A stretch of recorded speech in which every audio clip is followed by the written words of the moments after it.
नमस्कार, जोहार। शाम के 6 बज चुके हैं। आइए जानते हैं दिन भर की तमाम बड़ी खबरें। साथ न्याय करो, नहीं तो इच्छा मृत्यु दो।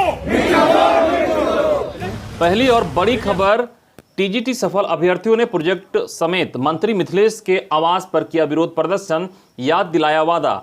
खबर के अनुसार राज्य सरकार के रवैये से परेशान सैकड़ों की संख्या में टीजीटी सफल शिक्षक अभ्यर्थियों ने सोमवार को प्रोजेक्ट भवन और मंत्री मिथिलेश ठाकुर के आवास के बाहर विरोध प्रदर्शन किया।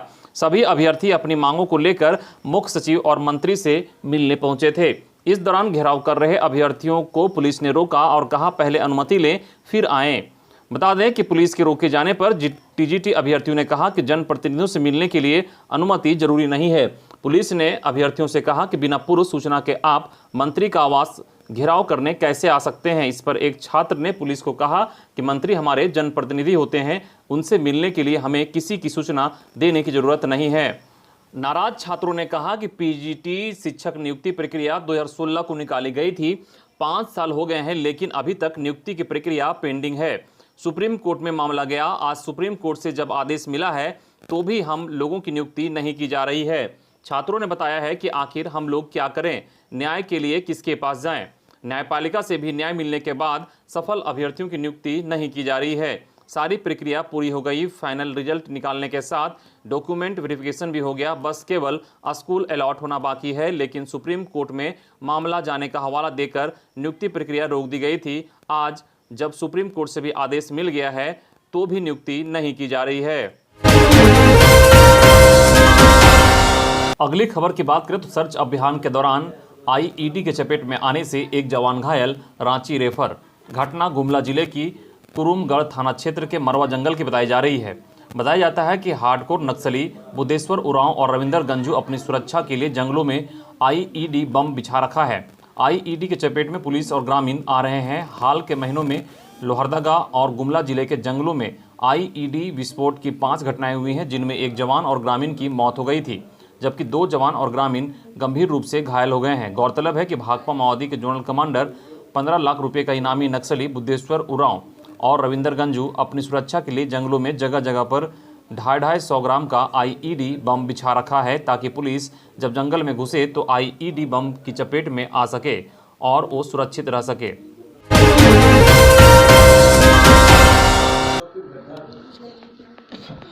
धनबाद में मृतक की मां ने हत्यारोपी की गिरफ्तारी की मांग को लेकर किया प्रदर्शन।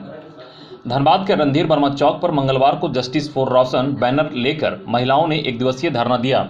कई महिलाओं ने मृतक की मां के नेतृत्व में जिले के लोयाबाद थाना क्षेत्र अंतर्गत कनकनी कॉलोनी में हुए रोशन चौहान नामक युवक की हत्या मामले में आरोपियों के खिलाफ कार्रवाई करने की मांग को लेकर धरना दिया।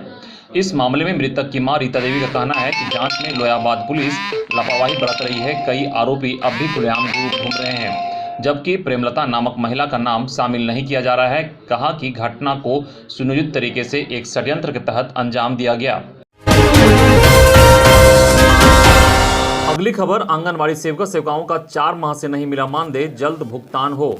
राजेंद्र चंद्रवंशी। खबर के अनुसार हजारीबाग जिला के सेविका सहायिका के संरक्षक सह सांसद प्रतिनिधि राजेंद्र चंद्रवंशी ने आंगनबाड़ी सेविका सहायिका के 4 माह के बकाया मानदेय का जल्द भुगतान करने की मांग हेमंत सरकार से की है। उन्होंने कहा है कि 4 माह से इन्हें मानदेय नहीं मिलना दुर्भाग्यपूर्ण है। एक तो कोविड-19 के कारण लॉकडाउन, ऊपर से बच्चों की जिम्मेवारी, साथ ही महंगाई की मार, उसके बाद भी सेविका सहायिकाओं का मानदेय 4 माह से नहीं मिलना झारखंड सरकार का भेदभाव रवैया दिखाता है। श्री चंद्रवंशी ने कहा कि जल्द ही एक प्रतिनिधिमंडल हेमंत सोरेन, मुख्यमंत्री एवं महिला एवं समाज कल्याण मंत्री जोबा मांझी से मिलकर मानदेय पर ध्यान आकृष्ट कराने की काम करेगा। उन्होंने कहा कि 25 जुलाई तक मानदेय का भुगतान नहीं होता है तो लॉकडाउन का पालन करते हुए राज्य सरकार के विरुद्ध आंदोलन किया जाएगा। बिहार की तर्ज पर हेमंत सरकार झारखंड में भी खोलने जा रही है स्कूल व कोचिंग। अनलॉक 6 में मिल सकता है छूट। खबर के अनुसार राज्य में कोरोना संक्रमण की दर काफ़ी कम हो चुकी है। हाट बाजार, मॉल, सिनेमा हॉल समेत तमाम तरह के प्रतिष्ठान खुल चुके हैं। इसके बावजूद भी अब शिक्षण संस्थान जैसे स्कूल, कॉलेज, कोचिंग के अलावा मंदिरों के खुलने का इंतजार है। उम्मीद है कि अनलॉक 6 में इन सभी को खोलने की अनुमति राज्य सरकार दे। शिक्षण संस्थानों को खोलने को लेकर अभिभावकों के साथ साथ कोचिंग शिक्षण संचालक और चैम्बर भी अपना समर्थन कर रही है। इनका मानना है कि कोरोना संक्रमण काल में मानव जीवन के बाद यदि सबसे अधिक प्रभाव किसी चीज पर पड़ा है तो वह है शिक्षा व्यवस्था।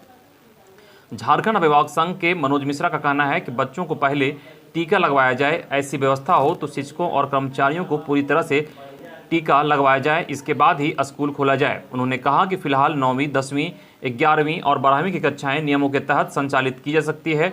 स्कूल प्रबंधन अभिभावकों से घोषणा पत्र नहीं ले बल्कि स्वयं यह घोषणा पत्र दे कि उनका संस्थान सुरक्षित है और सभी शिक्षण और कर्मचारी ने टीका ले लिया है।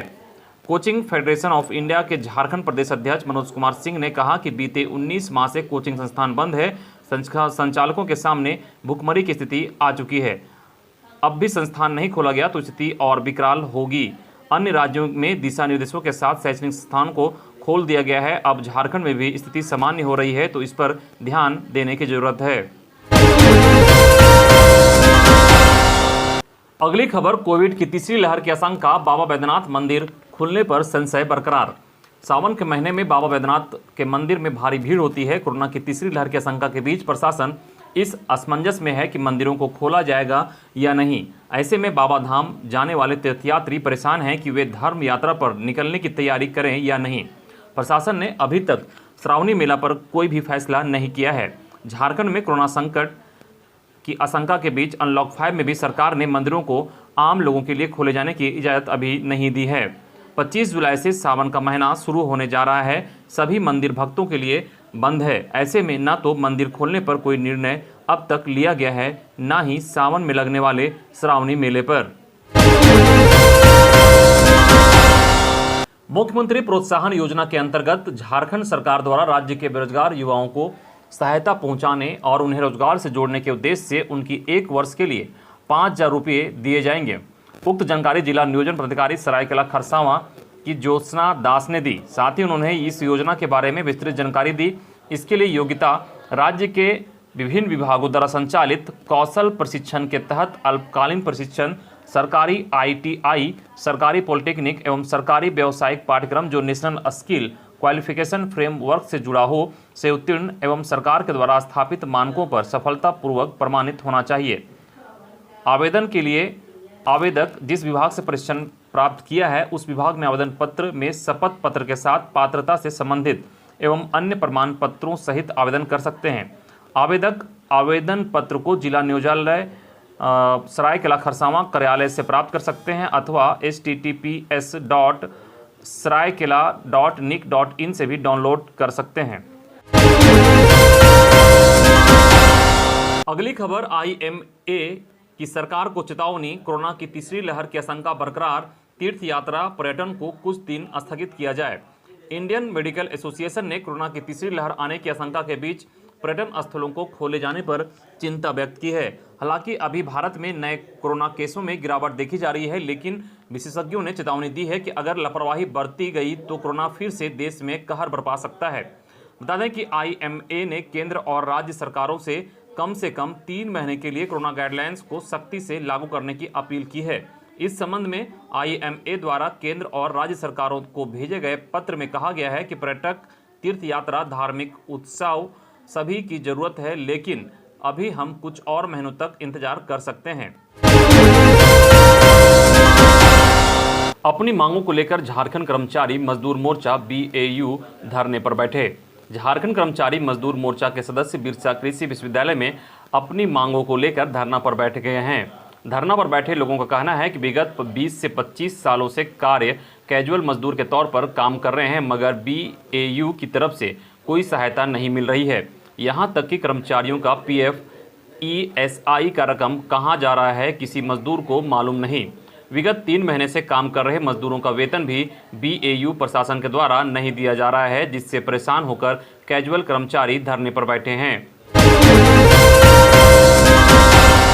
राज्यपाल रमेश बैस पहुंचे रांची, कहा मैं हमेशा विकास की बात करता हूं, अब मुझे झारखंड के राज्यपाल की जिम्मेवारी सौंपी गई है तो मेरा प्रयास होगा कि सरकार के साथ कदम से कदम मिलाकर विकास की दिशा में काम करूं। मैं छत्तीसगढ़ का रहने वाला हूं। झारखंड हमारा पड़ोसी राज्य है जिसके जनजीवन और संस्कृति से भली भांति अवगत हूं। जब 3 राज्य बने थे, उनमें छत्तीसगढ़ विकास में सबसे आगे है। अब झारखंड को भी विकास के रास्ते पर तेजी से बढ़ाना है। झारखंड में आदिवासियों की समस्याएं हैं, इन सारी बातों को ध्यान में रखकर काम होगा।